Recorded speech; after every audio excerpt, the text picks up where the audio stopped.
যারা বাদ পড়েছেন তাদের নিয়েও বেশ ভালো প্ল্যান আমরা দেখতে পাচ্ছি, এবং যাদেরকে নেওয়া হয়েছে তাদেরকে যে শুধু শুধু নেওয়া হয়েছে সেই প্ল্যান না, বরং একটা লং টার্মের প্ল্যান নির্বাচন। আমরা একটু দেখে নিতে চাই যে বাদ পড়াদের নিয়ে আসলে লিপু কি বলেছেন। নাঈম শেখ এবং সৌম্য সরকার এই দুজনকে নিয়ে তার মতবাদটা একটু ভিন্ন ছিল। যদি আমরা খেয়াল করি, আমাদের কাছে মনে হচ্ছে নাঈম শেখ খুব পরিশ্রম করছেন, যে প্রতিশ্রুতি দিয়েছিলেন আমরা আশাবাদী ছিলাম তিনি তার পজিশনটা ধরে রাখবেন। দুর্ভাগ্যবশত তা হয়নি। নাঈম জানে তাকে আরও ইমপ্রুভ করতে হবে। তবে সৌম্যের ব্যাপারে তিনি বলছেন তার অভিষেক হচ্ছে 2015-তে, সেখান থেকে সৌম্যের জায়গা পাকা হওয়া উচিত ছিল, কিন্তু এখন সে আমাদের তৃতীয় পছন্দের ওপেনার। 10 বছর আর 89 ম্যাচ খেলার পর এখন ওর জানা উচিত দলে ফিরতে কি করতে হবে, আরেকটু ক্ষুরধার হতেই হবে। আমরা যদি খেয়াল করি, ক্ষুরধার হওয়ার সুযোগটা কি পেয়েছেন তিনি?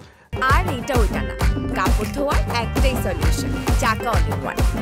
তিনি খুব একটা সুযোগ পাননি গ্লোবাল সুপার লিগে। তার স্ট্যাট যদি আমরা দেখি, সৌম্য সরকার গ্লোবাল সুপার লিগে কিন্তু খুব ভালো পারফর্ম করেছেন, এটা আপনি বলতে পারবেন না। টপ এন্ড টি20তে তো তিনি খেলেননি, মাঝখানে বিপিএলেও ইনজুরির কারণে তিনি বেশিরভাগ সময়টি আসলে মিস করেছেন। তো একমাত্র গ্লোবাল সুপার লিগই এর মাঝে খেলার সুযোগ পেয়েছেন, সেখানে সৌম্য 5 ম্যাচে 36 রান করেছেন। তার স্ট্রাইক রেট 105-এর খুব কাছাকাছি, গড় ছিল 17.80, এবং কোনো 50 সৌম্য ওই 5 ম্যাচের কোনোটাতেই করতে পারেননি। তো গ্লোবাল সুপার লিগে তিনি পারফর্ম করতে পারেননি, সে কারণে আসলে দলে জায়গা পাননি এমনটাই মনে হচ্ছে। এবং আমার কাছে মনে হয় যে ব্যাকআপ ওপেনার রাখার প্রয়োজন এবার নির্বাচকরা ফিল করেননি দেখেই সৌম্য আনলাকি। এবং তানজিদ তামিম, পারভেজ হোসেন ইমন সবগুলো ম্যাচই খেলবেন, সৌম্যকে নিয়ে গিয়ে শুধুমাত্র বসিয়ে রাখার জন্য তারা ব্যবহার করতে চাননি, কারণ সৌম্যকে আপনাকে খেলালে ওপেনিং স্লটেই খেলাতে হবে। আর নাঈম শেখের পারফরমেন্স যদি আপনি দেখেন, তিনি কিন্তু সুযোগ পেয়েছেন। তিনি টপ এন্ড টি20তে একটা ম্যাচও পারফর্ম করতে পারেননি। তার সর্বোচ্চ হচ্ছে টপ এন্ড টি20তে 25 রান, 122 স্ট্রাইক রেট, গড় 16।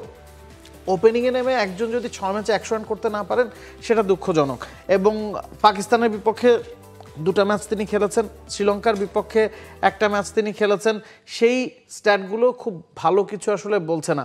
কোনো ম্যাচেই তিনি রান করতে পারেননি। যেই ম্যাচটাতে 32 করেছেন, সেই ম্যাচে মিডল অর্ডারে ব্যাটিং করেছিলেন, 4-এ 29 বলে 32 রান করেছেন, যেটা দলকে বিপদে ফেলেছিল। পাকিস্তানের বিপক্ষে যে 2 ম্যাচে সুযোগ পেয়েছেন, এক ম্যাচে 7 বলে 3, এক ম্যাচে 17 বলে 10 রান করেছেন, যেটার কোনোটাই আসলে তার জায়গা ধরে রাখার মতো যথেষ্ট ছিল না। খুবই আসলে হতাশ করার মতো ব্যাপার। লিপো যেটা বলেছেন যে তিনি আসলে হতাশই হয়েছেন একরকম নাঈম শেখের এই পারফরমেন্সে, কারণ যেভাবে তিনি পারফর্ম করছিলেন ডোমেস্টিকে, মনে হচ্ছিল তার ব্যাটিং অ্যাপ্রোচে অনেকখানি চেঞ্জ এসেছে, মানসিকতায় চেঞ্জ হয়ে এসেছে। তিনি এই জায়গাটায় এসে পারফর্ম করবেন সেটা খুব একটা আশাব্যঞ্জক ব্যাপার ছিল বা হতে পারতো, সেটা হয়নি। ফলে সে কারণেই স্কোয়াডেও জায়গা হয়নি। For more updates, subscribe to our YouTube channel and click on the bell icon. Follow us on Facebook and Instagram. Download T-Sports app to enjoy exciting games and highlights. Visit tsports.com.